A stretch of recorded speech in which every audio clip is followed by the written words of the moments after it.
Okay, the next fly that we're going to do is a Parachute Caddis. It's very similar to a Parachute Adams. We're going to make just some small changes. It's going to help you get a chance to practice your parachuting one more time.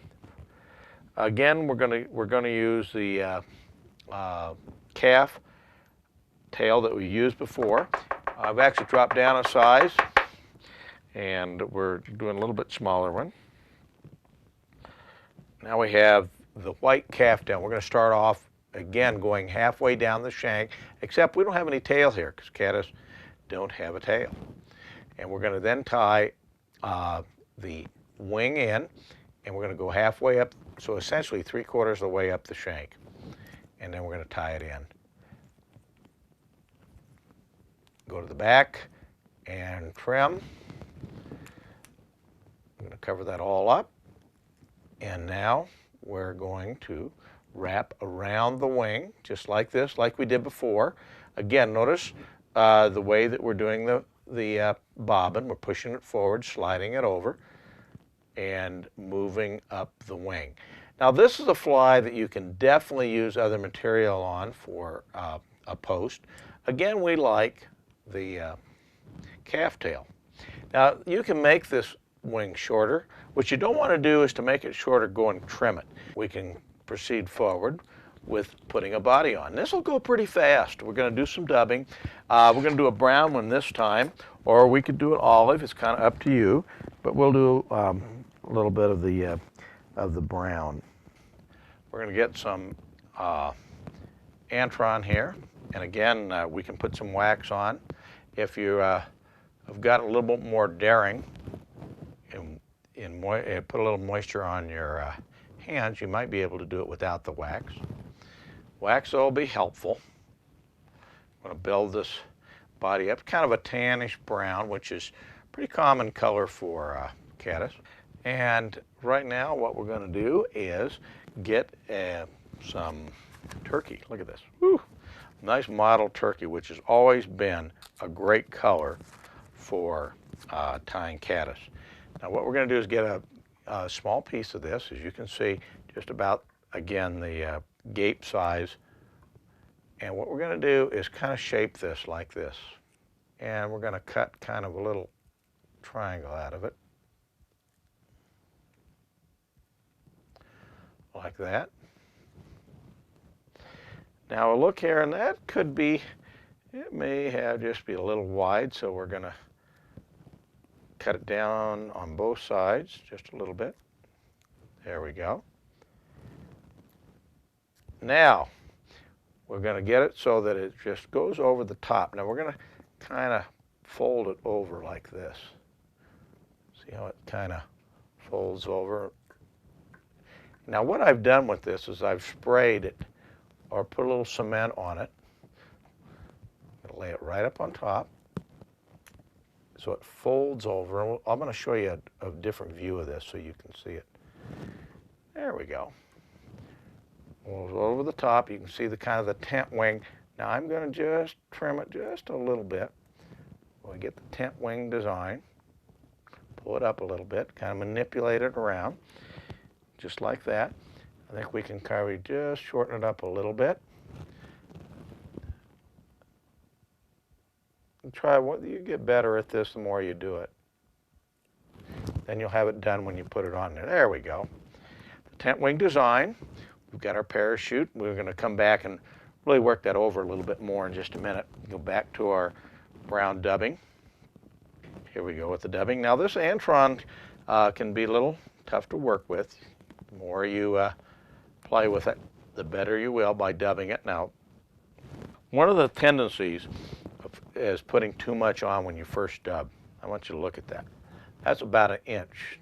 Now, in this light of fly, that's going to be more than enough. We're going to wrap it right there and then come to the front and wrap it some more. Now, if we need a little bit, I've got it right here. I can add a little bit to it. You can see right here. Now, don't hesitate. If you feel you're just not getting it right, go back and add a little of your wax. Your wax will definitely help, but be a little cautious with it. Don't put on too much wax, otherwise all your tools are going to be waxed together.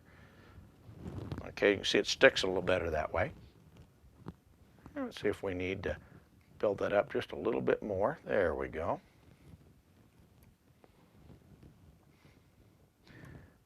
That's the thorax. Finished dubbing the thorax. Now we're ready to finalize it. Now we can use a dyed brown grizzly or a regular grizzly. It's kind of up to you. But the dyed brown really makes a nice fly. And we're going to tie that on right now. Now this particular fly, you don't need a lot of wraps on. This thing's going to float right nicely, and you want to have it in the surface film because it's going to imitate a caddis that has already laid its eggs. Now, what could you do to change this? You could change from the turkey. You could change to a partridge. You could use elk. There's a lot of different things you can use for that wing. Okay, now we're going to do the same thing we did on the last fly. I think this is really important. Now, what I used to spray that little turkey quill was a material that you get in an art store to spray pictures to keep chalk on. And they're very flexible for chalk drawings, and under a variety of different names, True Film, it just depends on the brand. And it works really good, and it's very flexible. Now, here we go. We're going to take 1/2 wrap. Remember, we tied it on the same way, glossy side to the outside. We brought up the stem, and we went around that post just like we did in the last fly. And now we're going to take, and we'll do 1/2 wrap towards us. We're going to grip this on right here. So we grip it right on the hackle. And we'll wrap about 4 wraps is all you need. In fact, that may even be too many, especially depending on where you're at. If you're going to use it on spring creeks where you don't need a lot of flotation, 3 wraps could be fine. All right, now we're ready to close this out. We're going to pull up. I want you just to see this. See right here?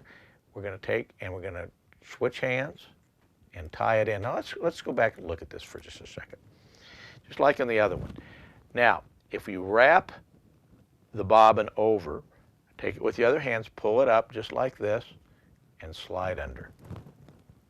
And you've got it tied right to the body. Very easy. And now we're going to cut this again. Just move the scissors down, trim, and you are ready to go. A nice little parachute caddis, one of the best flies you can ever use. One of my picks for using during a caddis hatch, but also to support small mayfly nymphs in a 2-fly system. There we go. And there we have the parachute caddis.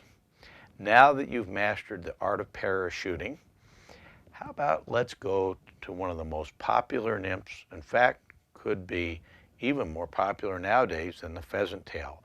That's called the copper john nymph. Now we're going to go to the original inventor of the copper john, Mr. John Barr, and I'm going to visit him in his fly tying den in Boulder, Colorado. It's important that you pay attention to this because this is the fly that can save you a lot of money learning to tie them yourself. But there's a lot more to John Barr than just a copper john. In fact, this year we completed a brand new fly tying tape called Tying John Barr's Favorite Nymphs, or you could say Tying Copper John's Favorite Nymphs.